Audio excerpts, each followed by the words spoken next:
Thank you all for coming out. It feels like a great pleasure and privilege to be here. A lot of thanks to Johanna for setting this up. Unfortunately, she couldn't be here today. And for me, it feels exciting because I've been studying Ivan Aguéli for a number of years, and this is the first time I've come out to Sala, to his hometown.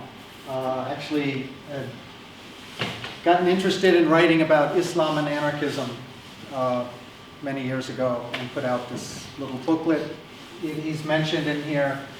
And then eventually I got more deeply involved and contributed a chapter to this excellent anthology by Mark Sedgwick. And I have one chapter in there on Ivan Aguéli and his anarchism. So today happens to be also a special occasion for me in the sense of first time I've ever done a PowerPoint, because I usually just like talking free and not having to think about other things. So it'll be a little bit disjointed because I'll refer to the PowerPoint at times, but sometimes I may go off on a tangent. But I'll try to keep it short because I'd like to have more time for questions. So my aim is to have the talk go no longer than a half hour. We'll see how I fare on that front. Finally, I felt bad because I spelled the name of the museum wrong, no apostrophe there. But then when I went out to his gravesite, I didn't feel so bad because they spelled his name wrong there. So I feel like everything is in order now. Alrighty, so when you tell a story about a person, yourself, anyone, it's always going to be compact and distorted. A lot of times, for example, if somebody goes to prison, then they're a criminal. And they have to wear that tag. In the United States, a felon can't vote. And so one moment in a person's life ends up defining the rest of their life. And it could have been that way with him. He spent time in prison twice. He had, you could say, attempted homicide. And yet that doesn't define him. That's not the first thing people think about when they hear the name Ivan Aguéli. So when I present this talk, it's going to distort his life because I'm going to remove so much of his life to say what I want to say here about him. But I'm also expanding it. So I have those three topics, anarchism, animals, and Islam, which I see as interwoven in his thought, practice, and life. So hopefully, when you tell a story about somebody, including yourself, that puzzle piece that you tell fits in with the other stories that you tell or other people tell. And so that in the whole, when you get all those stories together, you get a semblance of their life. So hopefully I can do justice to one little puzzle piece today.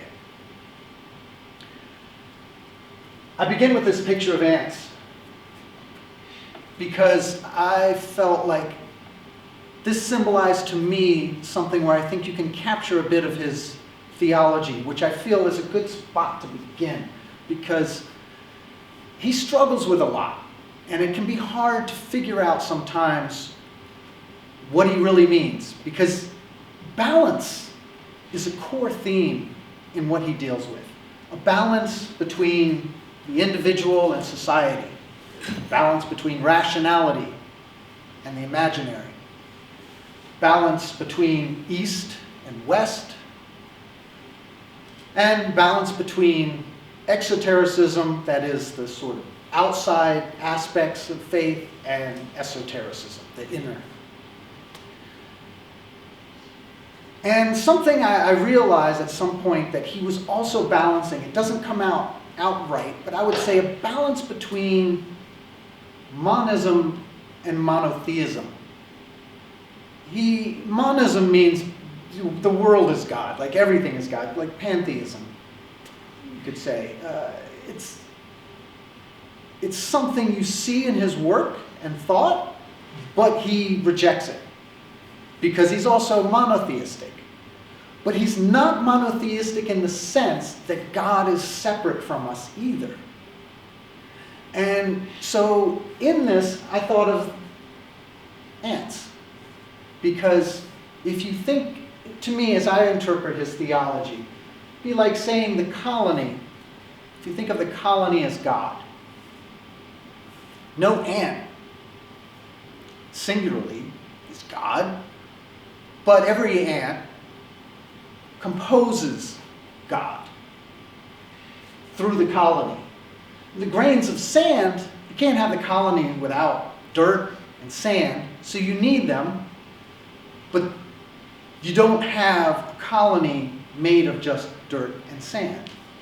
The colony has its own identity, its own existence. And so for me, I think that that sort of helps us understand his thought as we go further in the talk here. That humans constitute together with animals and all life God.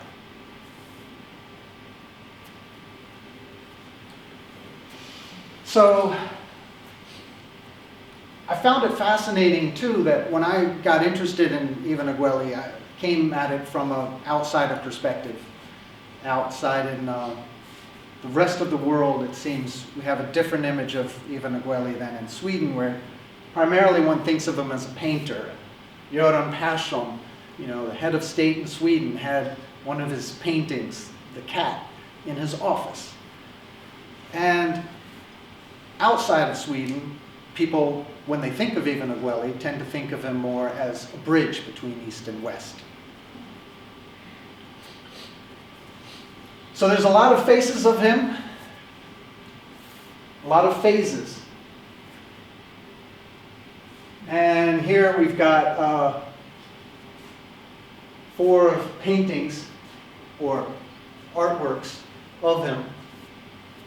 The anarchist, the Sufi, and up here in the far left corner, the child. At 4 years old, his first memory of a train. And so we also have this relationship with technology, that he's growing up in an age where electricity was just coming out. Trains had been around for a while, but they were really picking up steam, so to say, around the time he was born. And that's his earliest memory, is of a train.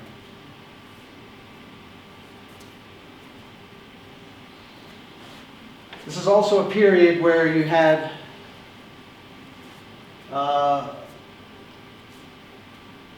the old church giving way to new ideas.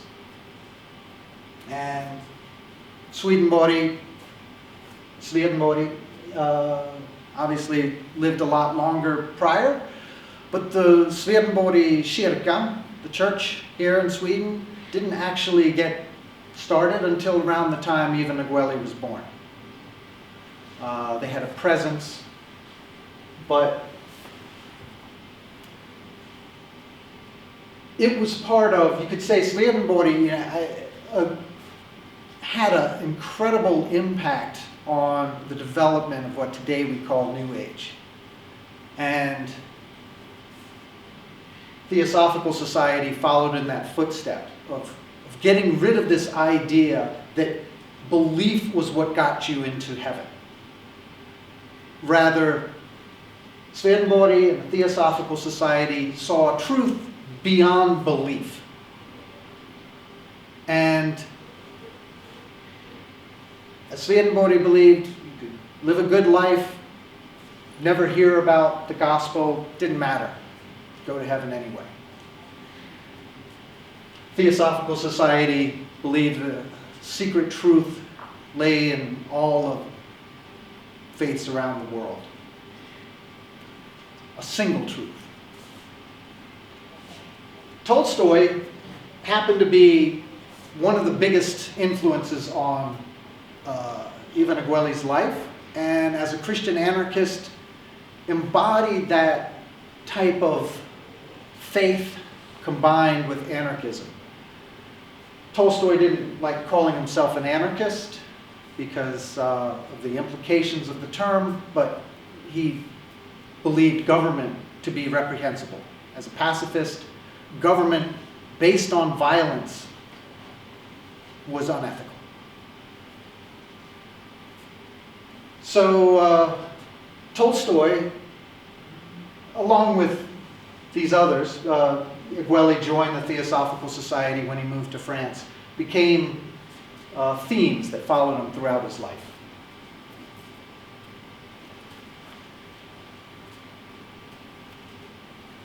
So, a theme here, we have this is some of the esoteric writings from Ivan Aguéli's journal. And right here you have one of his paintings. He had this idea, perspectivism. And here we come back to trains again.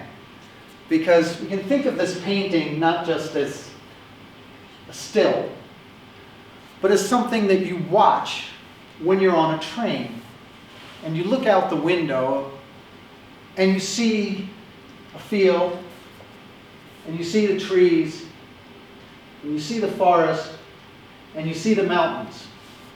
And his idea of perspectivism is based on this experience of when you're moving by, the things that are closest go by really quickly. The things like the forest here go slower. And the things farthest in the back seem to not move at all. And as observers, we get often caught up in the things that's moving by really quickly, our life as individuals. And we get caught in this idea of thinking of ourselves as individuals, as opposed to the colony, as opposed to the divine, which is the horizon, that which never moves. And so the horizon remains there in the background all the time. And yet, our lives get caught up in our daily tasks, what we have to do, where we're late to, going to work, and what we need, what our family needs. And this is all moving by super quickly, but the eternal remains. One of his quotes, his ethics that he drew out from this type of thought was, be fanatical towards yourself, tolerant towards others, and an intense thirst for the infinite. And in that way, try to unite all those together in daily life.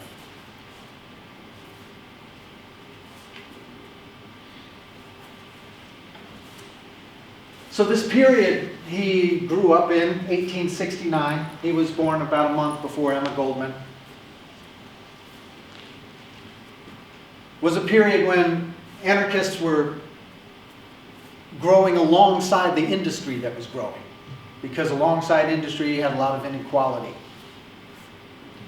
And anarchists were working for workers to take over workplaces,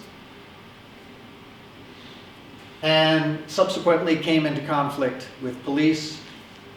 And not so long after his birth, 1886, this was the Haymarket in the United States, in Chicago. You had a bomb explosion.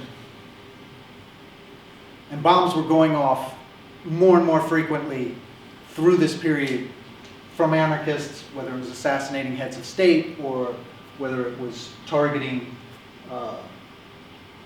businesses. And the idea of syndicalism will come to soon. Should just mention, he did meet Peter Kropotkin when he went to England in 1900.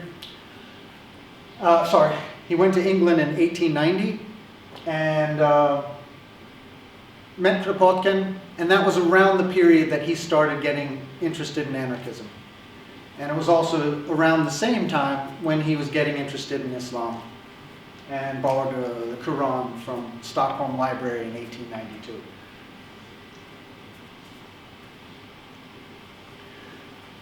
So he goes to France and partakes in anarchist rioting, and that was 1893. In 1894, he was caught staying at the house of Charles Châtel and spent about 4 months in prison there. Around the same time, in the same year, this young man, Emile Henry, had committed a series of bombings, and this was one of the first times when anarchists had actually attacked civilians. It was a bourgeois cafe that he had attacked. And he was 21 years old, and he had gotten caught, and he was executed in France the same month that Ivan Aguéli was getting out of prison. Ivan Aguéli was part of this trial of 30 anarchists who had been all arrested around the same time in an attempt to show how connected they were and pass anti-anarchist laws. And the chart, I included that up there so that you can see that there's scales. So it's not, anarchism consists of a lot of different parts or inclinations, spectrums, and he stayed within that square throughout his life, even though he shifted from qualitatively and quantitatively to and from socialist aspects, and a sense of disillusionment with anarchism later on in his life.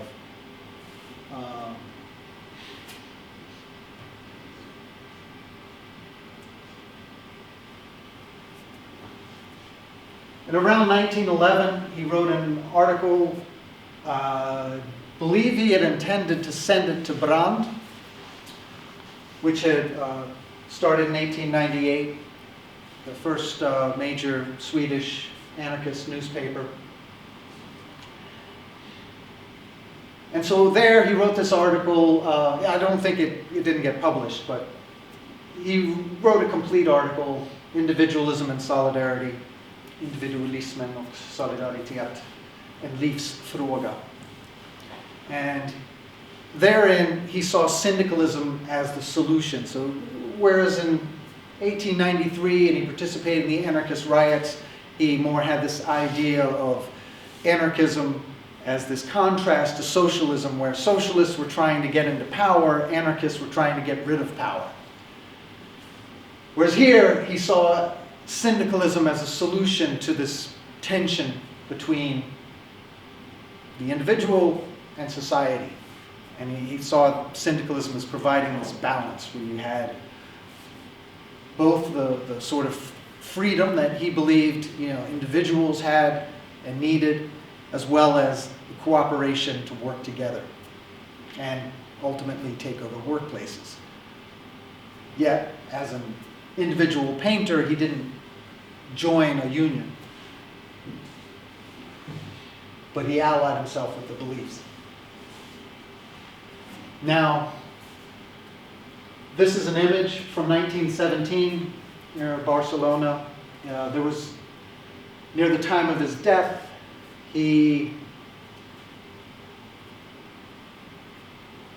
lived an isolated life and got attacked by a mob at one point, and it seemed ironic. It's unclear, but this was a very turbulent period where and there was a lot of conflicts in Barcelona between the growing anarchist movement and people aligned with elites, and there were shootings and riots, And he got taken as a spy because he didn't have a group at this time that he was allied with. He wasn't, as I said, part of the union. And as a foreigner in Barcelona, they felt suspicious of him. And so he got attacked, and he foresaw his death at that time, that he felt like he might get killed. Now, as partially deaf, he couldn't hear very well. We don't know whether a mob pushed him in front of the train in 1917, whether he didn't hear it. But this is the context in which he lived out his last year there.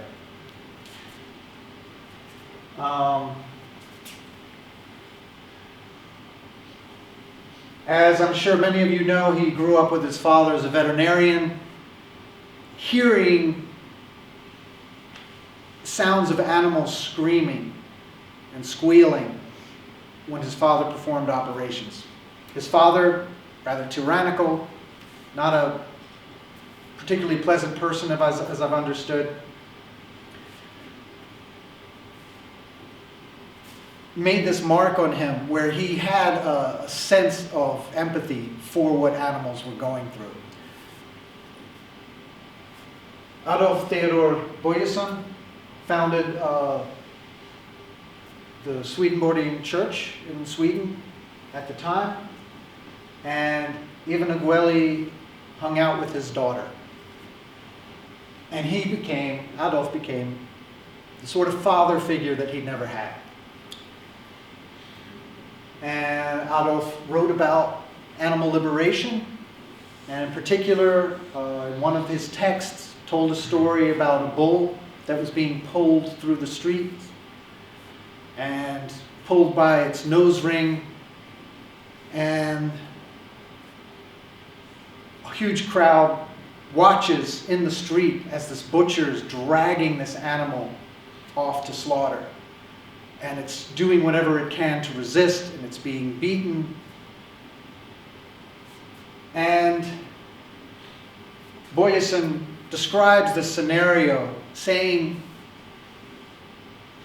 and worst of all, this happened in a so-called Christian country, where people are supposed to feel empathy for the weak, for the lowly. And here they're cheering on suffering of an animal in public. And this is the type of feeling that it seems resonated with Ivan Aguéli. Empathy. He was not the first, he was maybe the first, at least that we know of, Western European to Christian background to convert to Islam, but there was a minor trend at the time. Isabel Eberhard also converted, also Sufi. They shared a friend, Victor Barracon. This is Ivan Aguéli's notebook where he had Victor Barracon's name written in it. They wrote for the same magazine, La Revue Blanche, and Victor Barracon published L'Akhbar, for whom Isabel Eberhard wrote. So they had a personal connection, they knew the same person, and they both, Eberhard and Aguéli, were in Paris in 1903, but it doesn't seem like they ever met. Later, Raffanelli, Italian anarchist, spent time in Egypt, also converted to Islam. So anarchists had a variety of relationships with Islam at the time, including engaging in support for revolt in Egypt as Errico Malatesta did, or as Belgian anarchist Edward Joris participated in the attempted assassination of the Sultan in 1905. Anarchists permeated the Middle East at the time largely in Lebanon and Egypt. They started a university in Alexandria, sorry, and I couldn't find a picture of the anarchist university, so I just put Cairo University there. It's a university in Egypt at the time. But Aguéli lived mostly in Cairo. It doesn't seem, even though he was contemporaneous with the anarchist university in Egypt, it doesn't seem like he had any contact with them, visited them, wrote about them. But he did have a journal in Cairo that he wrote about, and his perspective was, it seemed, to bridge Islam to the West.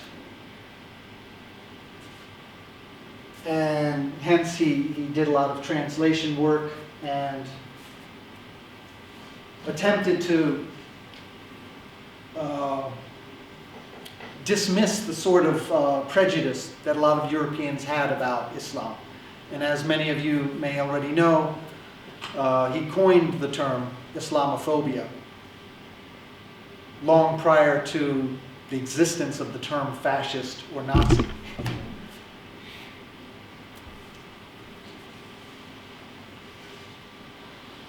So Ibn Arabi was, alongside Tolstoy, one of the biggest influences on Ivan Aguéli's thought and how he looked at the world.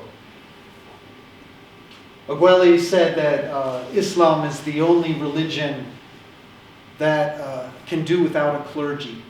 And in tiny moments like that, he didn't write about Islam and anarchism together, but in tiny moments like that, you could see there were connections, in that he felt Islam offered this hierarchy-less approach to faith. And then in 1900, he shot a matador as Spanish bullfighting was coming into France. Spanish bullfighting, you killed the bull at the end. And he found this totally reprehensible, as did many others. So in this moment, he did belong to a movement. He had a friend, anarchist, fellow theosophist, vegetarian, Marie Hugh, and she joined him to this event, as did many other protesters, when he shot the matador. He didn't spend much time in prison, as in this moment he worked with the times, and he had powerful people support behind him who wanted to also prevent Spanish bullfighting from starting in France. And whether his action played a role in that or not, the spirit of it worked. Spanish bullfighting did not get started in France.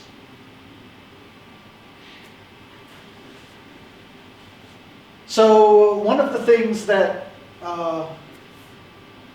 tends to not get mentioned about his works is this translation he did called Book of the Animals, Djurens bok in Swedish. It was written in the later part of the 1800s by Ramon Lund, who sort of grafted a bunch of different stories from Persia and Europe and the Middle East, and composed this story of animals, similar to Animal Farm, dealing with political issues of how humans deal with one another, but centering animals as well in a way that helps us empathize with what animals go through in their constant unpaid labor for humans. And so we come back to this idea of how, for Ivan Aguéli, we can't practice Islam, we can't be true to our ethics and to life without caring for all life. And I'll end that there.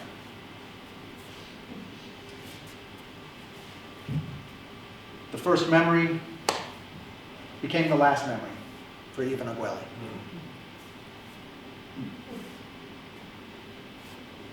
So, happy to open up for questions. I think I held myself to about a half hour, so happy to hear